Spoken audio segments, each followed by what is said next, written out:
you so much, Rob. I will have to buy you that beer that we agreed now. So thanks for that. It's all right. It's all right. You won the coin.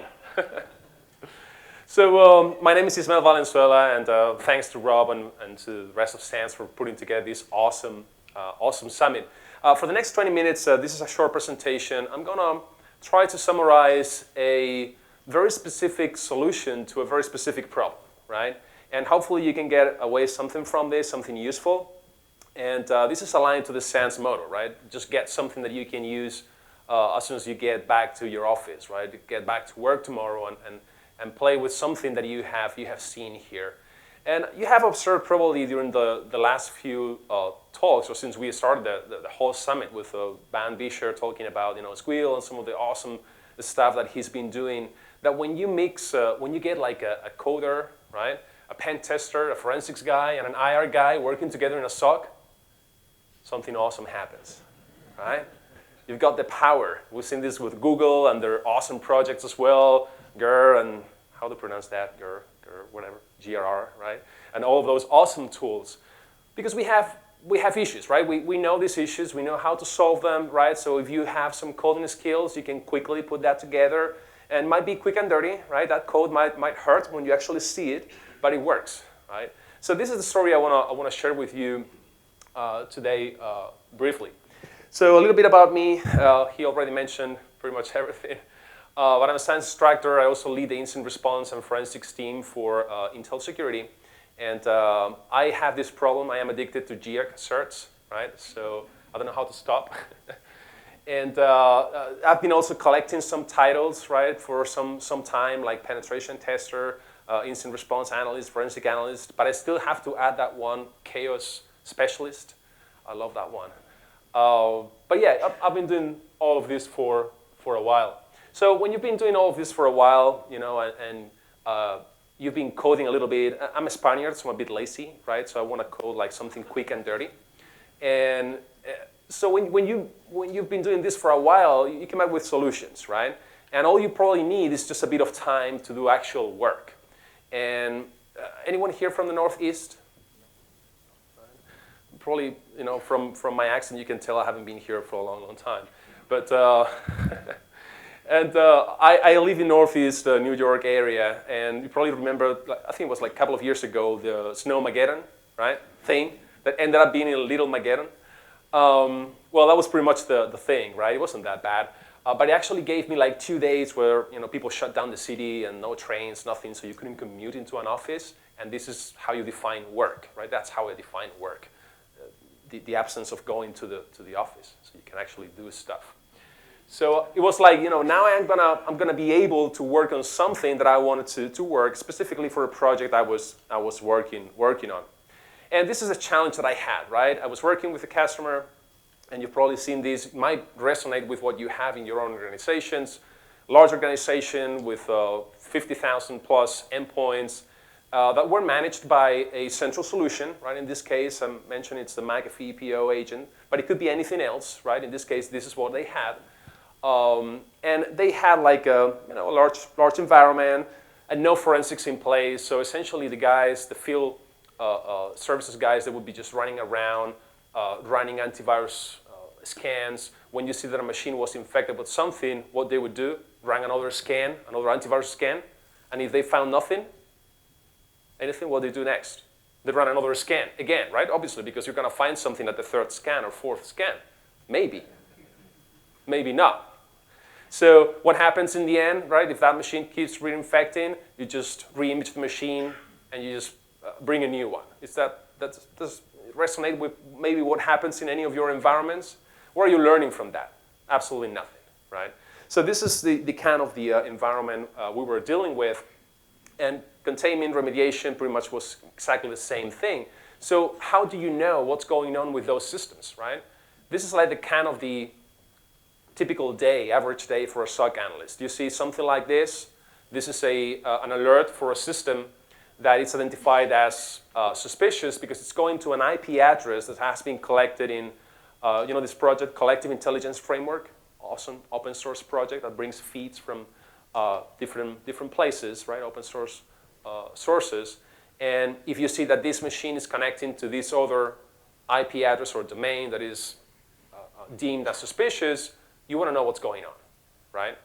But what if the antivirus says the endpoint, whatever you have on the endpoint says there's nothing wrong with this system? Why is this machine connecting to an IP address in Russia or Ukraine or Brazil if I don't have any business with these folks, right? Why is that happening? You need additional context, right? And if you find that there is something malicious on that box, how is that impacting my business, right? Do you have enough information to know what's the response strategy? And we've had an awesome talk from Matt, right, from Google mentioning this. Rob Lee also touched on that. How important is to know what are you facing, what are you dealing with in terms of strategy. We've seen this, summer 2012, largest IR we saw up to that date. 30,000 machines destroyed in the Middle East, largest oil and gas company in the world. Right? You probably remember this. 30,000 machines destroyed as a result of a bad containment. Right? So would you be tipping off the attacker if you're just disconnecting machines here and there, pulling off the cable? May the attacker just change the tactic or take retaliation and destroy the whole environment? So that becomes relevant, right, when you do IR. So that's really important. So we had to prototype a solution, like quick and dirty. And when I was thinking about this, it was like, okay, what can I do that I can bring into the office into just 2 days, and with what we have, build some basic triage, forensics, more than forensics, like collection, right? Forensic collection, live response capabilities into this environment that is highly, highly mature. It must be something that must be cross-platform, must support automated response. You should be able to grab tools that are already out there, like sysinternal tools. Right? You don't have to reinvent the wheel. There are awesome tools out there that will collect all the information that you need from autoruns, for instance, or things like that. You don't have to write that from scratch. Just reuse it. And also, it should give me the opportunity to scan for indicators of compromise, right? To do threat hunting. So how do you prototype something like that quick and dirty without actually having to use or deploy an additional agent, right? The Google Rapid Response project is an awesome project, but for this particular case, I couldn't deploy an additional agent, right? So how can I do this in a short amount of time? So, Python allows me to do this. I mentioned before, I'm a lazy coder, right? So Python is awesome for that. Lots of examples out there, lots of books out there, lots of security dedicated libraries and snippets that you can use. It also supports the idea of building a RESTful API, which is awesome to design client and server services, right? You can also use something like PyInstaller to freeze or to package your Python code into a single file, a portable executable, a binary that now you can push to your endpoints or use in your Windows environment. So really awesome, right? And even better, it's named after the awesome Monty Python. So what can be better than that? Right? So what do we need to automate?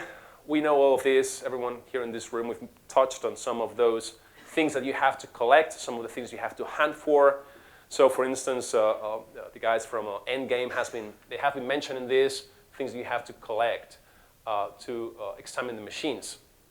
And taking the challenge that Rob Lee mentioned in the beginning, how do I define threat hunting? Or more appropriately, how do I use threat hunting? Obviously, we would use it proactively to search for the bad guys, the attackers in our infrastructure, but also something very important that I just touched on, the idea of scoping the incident, right? Once you have found something suspicious in a machine, you want to grab that binary, you want to see what's going on with that binary, and now create some kind of rule that will allow you to sweep your environment and see if there is anything that is suspicious in any other system, right, in your environment. So you can scope what would be the impact, what's the attacker's TTPs, right? Is this something that no one has seen before? Is this something that could be targeted? So now you can define a good scope and then move into containment, eradication, and lessons learned. Again, with Yara, I'm not going to touch a lot on this. A lot of it has been mentioned. I just want to add something that probably hasn't been mentioned before on this repository, Yara Rules. Anyone knows yararules.com? Some of you? Cool. It's awesome, right? It's a great repository. It's actually run by a friend of mine in Spain. These folks have also a Twitter account, yararules.com, sorry, yararules on Twitter.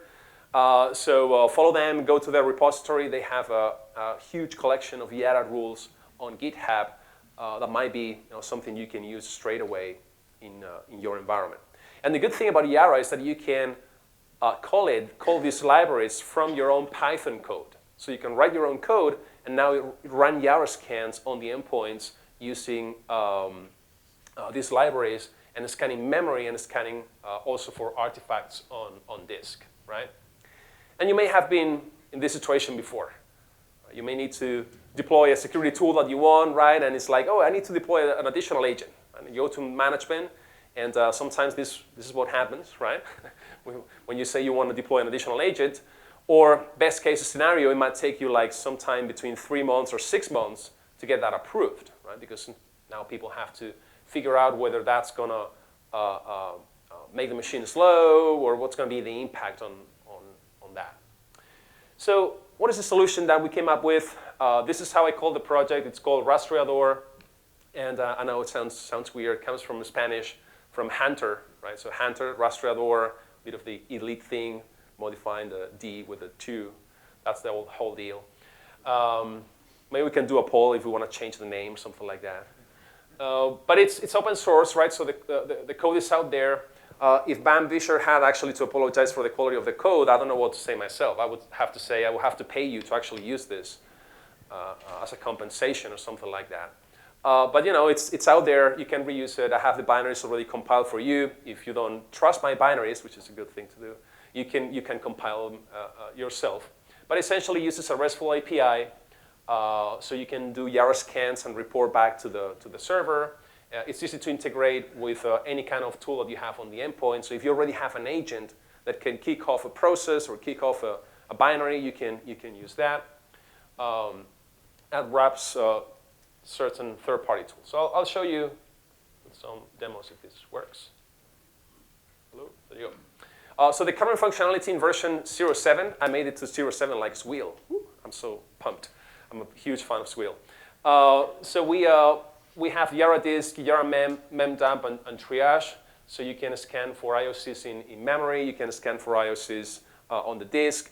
Pull a memory dump. So when you see that a system is behaving suspiciously, you can just get a memory dump immediately across the network using WinPmem. It's also embedded into the Recall Google project. And you can also triage the endpoints and get information out of them. So this is just a small diagram on how you would do that. Essentially, what you need is 2 folders, a read-only share where you have all the binaries, all the tools, like sysinternal tools, everything you want to run on the endpoint, and then a write-only share where you have where you dump all the results of that triage process, right? So all the artifacts are going to be written to that share on your network. And also there is another piece, which is a Yara server that is going to be used to pull the Yara rules and also to write the results of the Yara scans via a RESTful API. So something that you can integrate straight away. Now, the next few slides is just for you as a reference, right? I'm not going to read these, but since we're going to share the slides with you, you can see how to invoke this. It's all command line based. Why? Because command line is sexy, right? It's cool for us geeks. And it's just based on parameters. So it's very flexible, very modular, and allows you to just modify the behavior of the tool just by adding different parameters. So this is just like a quick demo, a 1-minute video. Let's see if it works. There you go. Where you can see Rastreador, we're going to do a triage. So we're going to, from the command line, get information out of a machine, right? And we're going to use a triage module. And there is 2 folders, shared folders. One is the write-only folder, where there's going to be created a particular folder for each of the machines that you investigate with a host name. And then inside that folder, you will have another specific folder for each of the timestamps where that has been executed, right? And inside those folders, you will get the results. So this is from the command line, right? You can see all the different tools that are being run or executed on the endpoint, and all the different timestamps where this was executed. And you have just a sample of the output, right? Just Windows commands like ARP or the DNS cache, any kind of information you wanna get from those systems, right? No rocket science here. Something that you probably have already automated in your environment, maybe not, right? But it's something that I found useful in different engagements, and I thought I wanted to share with you guys. So something that also you can do is to modify some of the batch scripts that I already have on the read-only share. So if you want to execute any kind of Windows command, native commands with WMIC or anything like that, you don't have to modify the code. You just go to the share and add whatever you want to execute on the endpoint, and Rastreator will just take it and write the output to the write-only share. This is what it looks like with all different folders.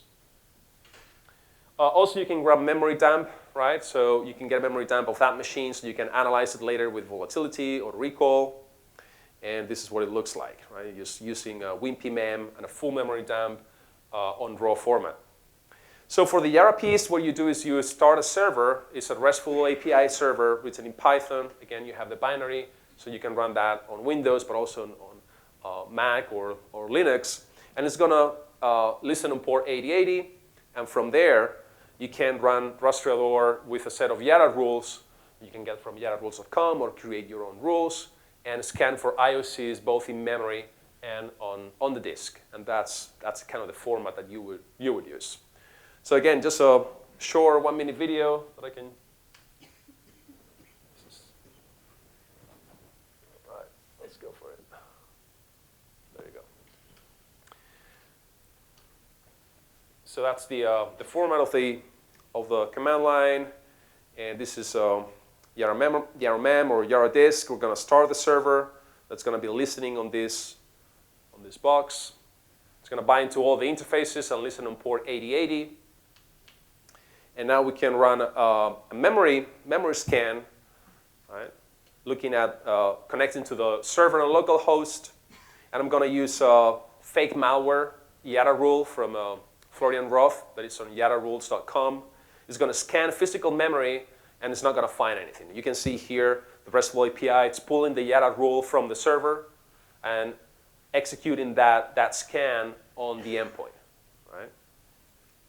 I always say never go hunting on a Friday. I always said that before listening to Heather's talk, right? But after that, I would say, never go hunting on a Friday unless you work for her, and then that's perfect fit. But this is the same thing. Now we're doing this on the disk, right? So in this case, I have a file that will be actually detected, and it will just create a simple TXT file, text-based file, on the same directory where the server is being executed from, and you will see this file will be populated with the details of the scan. So if there's been a match, you will get a timestamp, the host name, because you might be running this across hundreds of systems, and you can see where this was found, the module that was used, whether it was on memory or on disk, the process where it was found, right, if it was a process, or the file where this was found, if it's a file on the disk, right? And so just based on this, how would we be solving the problem that we mentioned before, right? Like 2 days later with something like this, you go back to the office, how would you be able to get more context out of an alert like this? Well, if we would run the tool, and this is where it becomes like really useful to see the integration with some of the tools you might already have in your environment. And in this particular case, it's just like a McAfee EPO, but you could use this through SSCM or whatever mechanism you can use in your environment to push these binaries. This is just a client task that we define. So we define a client task for pulling memory dumps. We define another client task for doing triage on the endpoint. So exactly the same arguments, command line arguments that we have. We just write them here, and we create those client tasks. We go back to the dashboard. We look at the system we want to investigate. And the cool thing about this is that now you can enable the people that is in the SOC that uses these tools like point-and-click tools to actually collect artifacts and do kind of threat hunting without actually having to open up a command line and do more advanced stuff, right? So it integrates these threat hunting and incident response procedures and tools into the workflow that you already have in your organization. You can see now here, now executing the task, and you just have to go to the share, and the share will be populated with the memory dump and all the information that you have from this machine within minutes. So typically, in this particular environment, within like 5 minutes, you can get like a 4 gig memory dump, and maybe like 6 or 7 minutes, you can get all the information from the triage. So in this particular case, you look at the auto runs, you see a high entropy name, so something weird, something you want to investigate. You look at that, and you also find on the DNS cache resolution for this mail.ru, right? Highly suspicious, what's going on with this box. You have already identified the file that you want to look at, so you pull the file, you check the hashes with VirusTotal. Awesome tool, by the way, PE Studio, right? Something you can use. And you see that this is a spam bot that also steals credentials and do some other kind of stuff, right? So that's just an example of what you can do with something like this. Now, the next step would be how to now scope the whole of the incident, right? Based on that sample, you can go to YaraGen, for instance, generate a Yara rule, and now do a search across all your environment to see if this particular malware has been seen anywhere else, even though you might not even have detections from your endpoint solution. So that's it pretty much. That's the benefit of having something like this in like 2-3 days. Now in this particular environment, we were able to add these capabilities to the SOC, where now they could do threat hunting and do some other incident response and triage in a quick and dirty way, right? This is by no means anything as cool or fancy or advanced as many of the tools that we have mentioned during the day. But it's open source, it's out there, you have the code, use it, right? Documentation is really bad because there's almost no documentation. But you have my details, right? So please use it. I would like to have your feedback on it if you're using it. And that's it. Thank you very much for your attention.